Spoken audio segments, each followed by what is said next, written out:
Sir నమస్తే అండి, మీ పేరు? నా పేరు చిన్ని అండి. ఏం చేస్తుంటారు సార్? ఆటో తోలుతూ ఉంటాను.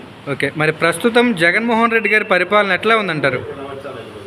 చాలా దరిద్రంలో ఉందండి పరిపాలన అయితే అసలు ఏం బాగోలేదు. ఏంటి కారణం ఏంటంటారు? కారణం ఏముందండి, ఈ చేతికి ఎత్తున్నాడు, ఆ చేతితో లాక్కుంటాడు. ఇంకా మరి ఏం మీకు ఇబ్బంది ఏంటి, అసలు ఏంటి ప్రాబ్లం ఏంటి మెయిన్?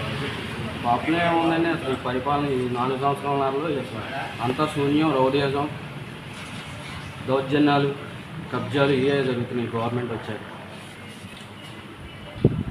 ఉద్యోగాలు అయితే యువతకి ఉద్యోగాలు అనేది లేదండి. మామూలుగా వాలంటరీ వ్యవస్థ ఒకటి వచ్చింది, వాళ్ళకి 5,000 రూపాయల శాలరీ.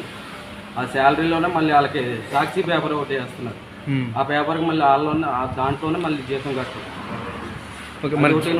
రోడ్లు మరీ దారుణంగా ఉన్నాయి.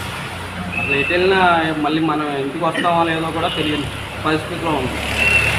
మరి జగన్మోహన్ రెడ్డి గారు ప్రవేశపెట్టిన నవరత్నాలు పథకాలన్నీ కూడా జనానికి అందరికీ కూడా సక్రమంగా అందుతున్నాయి అంటారా?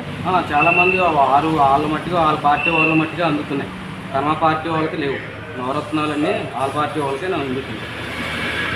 ఓకే, మరి టీడీపీ అధినేత చంద్రబాబు నాయుడు గారి అరెస్ట్పై మీ అభిప్రాయం ఏంటంటారు?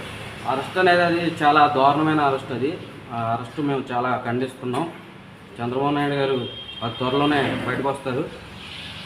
మరి 2024 ఎలక్షన్స్లో సీఎంగా ఎవరిస్తే బాగుంటుందని మీ ఉద్దేశం సార్? చంద్రబాబు నాయుడు గారికి వెళ్తేనే బాగుంటుంది. అభివృద్ధి అంటేనే చంద్రబాబు నాయుడు అంటే అభివృద్ధి.